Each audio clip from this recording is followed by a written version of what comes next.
Well, joining me now, we have one of the co-sponsors of that bill and a good friend to us, Democratic Congressman from Massachusetts, Jake Auchincloss. So welcome. Let's see. The court should issue at least a preliminary decision in days, right?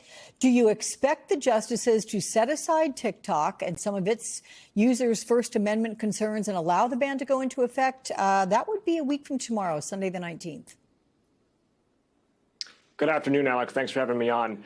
Given the oral arguments, given that the president and Congress have both weighed in on forcing TikTok to sell, I expect the Supreme Court's going to uphold this law. Certainly, I hope so. I didn't just co-lead this law as a member of the China Select Committee with access to analysis about what China is doing with this app. I also co-led this law as one of the youngest parents in Congress. My oldest is 4.5. The way I see it, I got about 5 years to rein in social media corporations before my kids start using this stuff. Because these companies, not just TikTok, but Meta and Twitter and Twitch and Reddit and Discord, they are attention fracking American children. They are monetizing their attention spans. And it is sabotaging mental health and American youth's sense of self and society. Jonathan Haidt wrote in his New York Times bestseller that since 2012, when smartphones with social media apps became ubiquitous, we've seen the incidence of body image problems and self-harm in young women skyrocket. We've seen antisocial behavior in young men skyrocket. Is it multifactorial? Yeah, of course it is. But social media is certainly one of the biggest culprits. Yeah. President-elect Donald Trump, who previously supported a TikTok ban, has filed a brief urging the court to stand aside and let him make a deal with TikTok. Is there a chance that once he takes office, he could overturn the law or extend the deadline once it's passed? I mean, if so, where would that leave your efforts? It would be illegal. The law is quite clear that January 19th is the deadline. And I should just make this plain, as you did at the top of the segment. It is not a ban. It is a forced sale.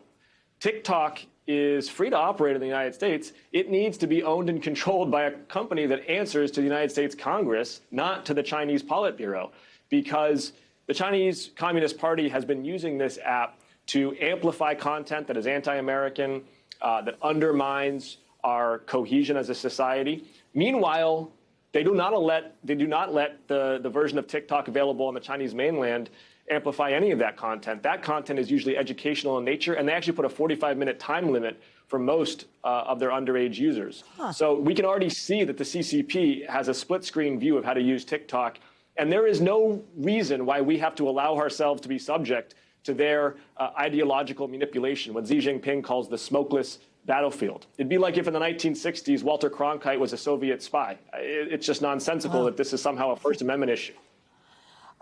Okay, let me get to what happened this week with Donald Trump refusing to rule out using military force to take control of Greenland and the Panama Canal. Now, look, it may seem like just a distraction, but now your Republican colleague, Congressman Dusty Johnson, proposed a bill allowing the federal government to repurchase the canal, which President Carter turned over to Panama half a century ago in 1977. Johnson's arguing China's influence on the vital shipping canal is a national and economic security risk. But here's the thing. You know this region. I mean, we have this picture of you. You're there training Panamanian troops in the canal zone during your time in the Marines.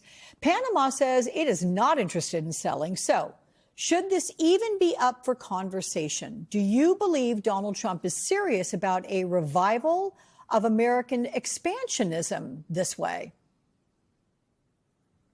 Alex, you're right. 10 years ago, I commanded a 60-man counter-narcotics training mission to the Panama Canal Zone, worked with Colombian special operators as we trained the Panamanian public forces in riverine and jungle patrolling. They are pro-American, they are professional, and even the implication that Americans would invade Panama is reckless and feckless, and it needs to be thoroughly rejected by Congress. We are not fighting our ally in the Americas. This whole debate, Greenland and Panama, they really tie into the Monroe Doctrine, 200-year-old pillar of American foreign policy that says that we do not want foreign influence in the Americas. I support the Monroe Doctrine. And to the degree that we want to have a sphere of influence over Greenland and Panama, whether it's for resource extraction and control of critical minerals, whether it's for economic security and the transit of cargo through the Panama Canal. Those are all reasonable diplomatic objectives. We can get into conversations with Denmark and with Panama about how those operations might work, but threatening to use force is wholly unacceptable. Can I just quickly ask, have there been a lot of issues with the Panama Canal that would predicate the need to do this?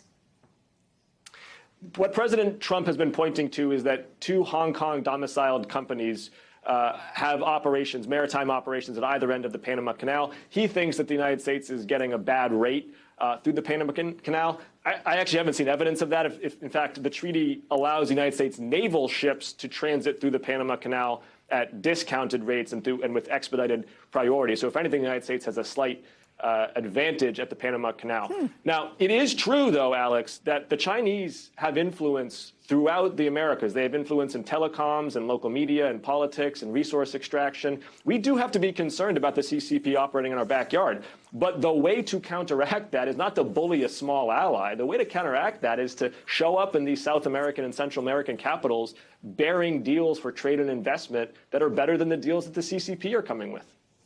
Jake Auchincloss, I always love talking with you. This time I really learned something, but I always do, just for the record. Thank you so much.